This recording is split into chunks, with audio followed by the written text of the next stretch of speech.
লোকটিকে বলে, তুমি কি এর জন্য প্রস্তুত? এর উত্তরে সেই ধনী লোকটি বলে যে, আমি খুব বেশি ড্রিঙ্ক করেছি, তাই আমার কিছুটা সময় দরকার, এরপর আমি তোমার চ্যালেঞ্জের জন্য তৈরি হব। ফর্টিস বলে যে, ঠিক আছে, এটা তোমার শেষ ইচ্ছা, যাও, আমি তোমাকে তৈরি হওয়ার জন্য কয়েক মিনিট সময় দিচ্ছি। ফর্টিস তার সাথে নিজের একজন লোককেও পাঠিয়ে দেয়, যাতে সে পালাতে না পারে। সেই ধনী লোকটি বাথরুমে এসে বমি করতে শুরু করে, কারণ তার বেশ নেশা হয়ে গিয়েছিল।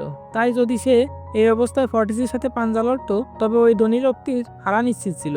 ঠিক তখনই উইল সেখানে চলে আসে। সে ফর্টিসের লোকটিকে মেরে সেই ধনী লোকটিকে নিজের সাথে ওই জায়গা থেকে বের করে আনে এবং তাকে ফর্টিসের হাত থেকে বাঁচিয়ে একটা নিরাপদ জায়গায় নিয়ে যায়। উইল সেই ধনী লোকটিকে বলে যে, আমি তোমাকে বলেছিলাম যে তোমার জীবন বিপদে আছে, তুমি জেনে বুঝে কেন নিজের সময় নষ্ট করছো? সেই লোকটি উইলকে তার নাম হেনরি বলে জানায় এবং সে উইলকে জিজ্ঞেস করে যে, তোমার বয়স কত? উইল জানায় 28 বছর। হেনরি বলে, আমার বয়স 105 বছর এবং এখন আমি এই জীবন থেকে ক্লান্ত। আমি আমার জীবনের সবকিছুর মজা নিয়েছি এবং এখন আমার জীবনের কোনো প্রয়োজন নেই, আমি বাঁচতে চাই না। এটা শুনে উইল অবাক হয়ে জিজ্ঞেস করে, আসল ব্যাপারটা কি? তুমি কি বলতে চাও?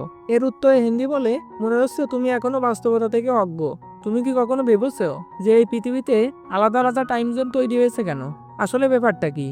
গেটোতে যে কোনো সময় যে কোনো জিনিসের দাম এবং ট্যাক্স বাড়িয়ে দেওয়া হয়। যারা বাংলা মুভি এক্সপ্লেনেশন দেখতে পছন্দ করেন তারা অবশ্যই আমাদের চ্যানেলটি সাবস্ক্রাইব করে যেতে পারেন। নিচে কমেন্ট বক্সে লিংক দেওয়া আছে। যারা বাংলা মুভি এক্সপ্লেনেশন দেখতে পছন্দ করেন তারা অবশ্যই আমাদের চ্যানেলটি সাবস্ক্রাইব করে যেতে পারেন। নিচে কমেন্ট বক্সে লিংক দেওয়া আছে।